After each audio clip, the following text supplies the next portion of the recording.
Olá, eu sou o João das Plantas e no vídeo de hoje eu vou fazer a poda do meu Ficus lyrata bambino, porque chegou a primavera, que é a melhor época do ano pra gente podar as nossas plantas, já que elas estão com todas as condições mais favoráveis para rebrotar, para continuar crescendo e para ficarem cada vez mais lindas do jeito que a gente ama.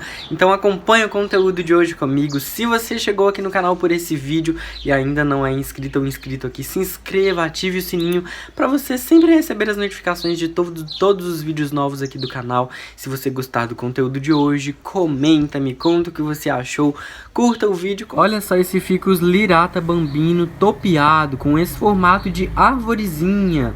Ele já é um dos meus ficus mais antigos e eu também já tenho ele há muitos anos. Eu mesmo construí essa planta com esse formato, essa copa aqui bem formada.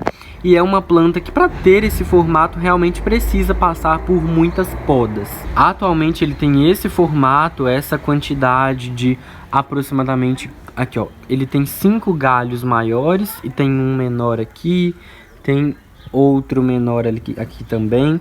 E ele já passou por pelo menos 2 podas. Uma primeira que gerou esses brotos e depois dessa primeira já também passou por outra poda em todos os galhos aqui bem embaixo, ó, para ele ir ramificando, bifurcando e tendo mais de uma única haste por galho, porque aí é isso que vai deixando a planta com esse formato e esse aspecto bem cheio. O Ficus lyrata bambino, para quem ainda não sabe, é uma cultivar, é uma planta que foi originada através do Ficus lyrata tradicional.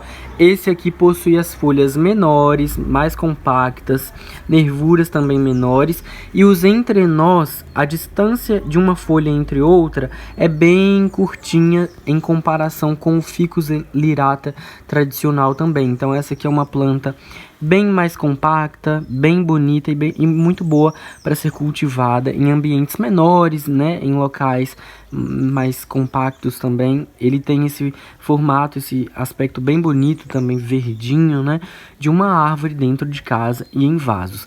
É uma planta que gerou muitas folhas novas aqui recentemente, né, mas eu vou podar porque, veja, olha só a organização desses galhos.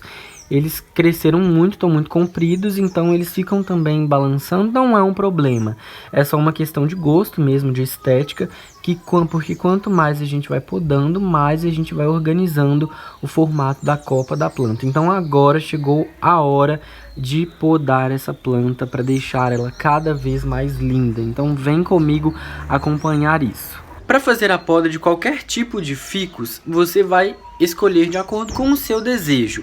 Mas tem alguns truques e algumas técnicas que é bom a gente seguir para facilitar esse processo, para garantir também as condições de brotação da planta. Então o ideal nesse caso aqui, por exemplo, até mesmo porque a gente quer construir uma copa na planta, é deixar pelo menos 1/3 ou 2/3 de folhas que já estão na planta. Então nesse caso aqui, por exemplo, como um galho desse, ó, o ideal é a gente podar mantendo pelo menos aqui algumas folhas na planta. Então a gente vai cortando todas elas. Lógico, a gente vai tirar esses galhos, a planta vai ficar, né, com um volume menor, mas depois ela vai ficar bonita novamente quando ela rebrotar. Já que aqui, podando, a gente também dá condições para que a planta possa gerar mais de um broto, mais de uma haste por cada galho. E para fazer isso, utilizaremos então uma tesoura de poda, é importante, essa tesoura aqui facilita bastante. Então a gente vai selecionar a região que a gente quer fazer os cortes, e aí se você quiser deixar a sua planta maior, você corta mais alto, se você quer deixar ela menor, você corta mais embaixo, sempre tentando manter pelo menos então 1 ou 2 folhas em cada galho da planta.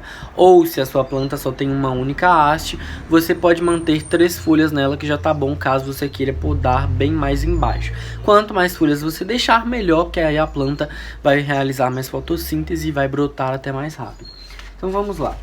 Para começar aqui, eu vou selecionar então como eu quero que fique mais ou menos.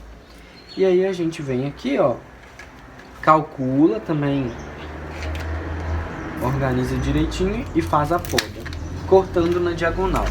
Todos esses galhos aqui que a gente cortar, a gente pode tentar gerar mudas. E aí escorre um líquido branquinho aqui no galho da planta, inclusive ali também, que é um látex, né, que é particular dos ficus em geral. E aí vai secando e jogando os galhos ali. Agora, depois que a gente fez a primeira poda, a gente vai fazer as outras podas na mesma altura da primeira poda, porque é isso que vai manter esse formato organizado da planta. Então calcula aqui mais ou menos, até mesmo porque depois ela vai rebrotar mais ou menos da mesma altura, e aí vai cortando.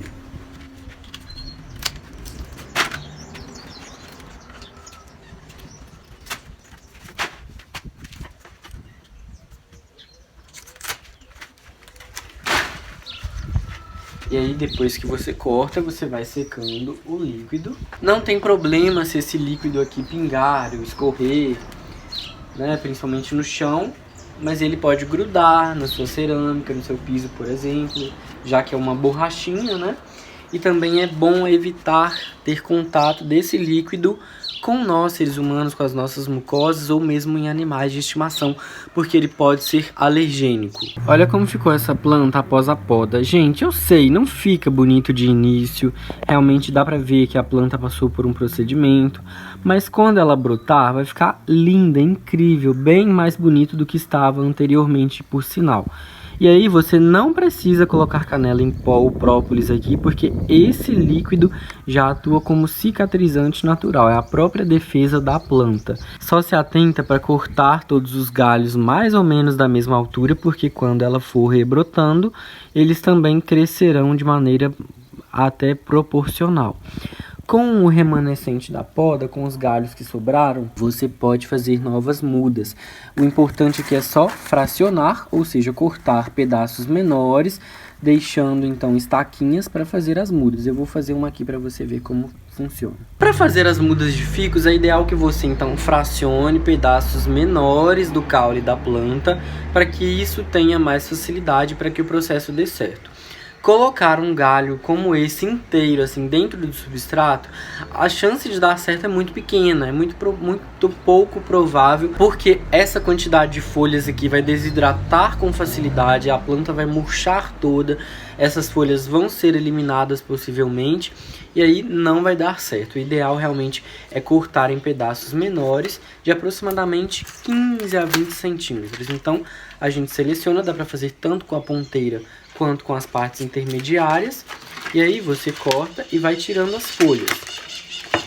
O ideal é manter, nesse caso aqui do Ficus lirata bambino, que tem folhas menores, pode ser 2 ou 3 folhas por caule, e aí depois que você cortar, coloca em recipientes com água, como aqui por exemplo, e vai manter isso aqui para enraizar, trocando essa água mais ou menos a cada 2 dias, já é suficiente para ela, deixando em local iluminado, sem incidência de luz solar, tá? E aí, com o tempo ela vai enraizar e você poderá plantar no substrato, como eu sempre mostro nos vídeos aqui do canal de propagação. Com a ponteira também é da mesma maneira, a gente tira a maioria das folhas, deixa só 3 ou 2 e também vamos colocar em recipiente com água. Você pode colocar uma estaca por recipiente ou pode colocar até umas 5 estacas em um copo como esse aqui, por exemplo. Não é bom colocar tantas porque elas podem apodrecer mais facilmente e também depois na hora de enraizar, né, você vai ter mais dificuldade na hora de separar as raízes. Então é ideal colocar menos estacas por copo ou por recipiente. E essa maneira aqui que eu te ensino reprodução é pela hidrocultura, o cultivo na água, né, o enraizamento pela água. Você também pode fazer direto no substrato, é mais difícil, é mais desafiador, as chances de dar errado são maiores, mas você também pode tentar, tá? Principalmente se você tiver muitas mudas, como eu podei a minha planta aqui agora, por exemplo. E aí depois de algumas semanas ou meses a sua planta vai enraizar. Quando ela tiver uma massa de raízes, aí sim você pode plantar num substrato bem soltinho, para que ela possa começar também a enraizar melhor e crescer como uma bela planta. E aí eu vou continuar mostrando atualizações aqui no canal para você, tanto das novas brotações dessa planta que eu podei, mas também do enraizamento dessas novas mudinhas que surgirão daqui a algum tempo. Então continua por aí acompanhando os próximos vídeos, e se você ainda não se inscreveu aqui no no canal, se inscreva para não perder essas atualizações, tá? Se você gostou do vídeo de hoje, comenta e me conta o que você achou, curta o vídeo, compartilhe com outras pessoas. Um abraço para você e até o próximo vídeo.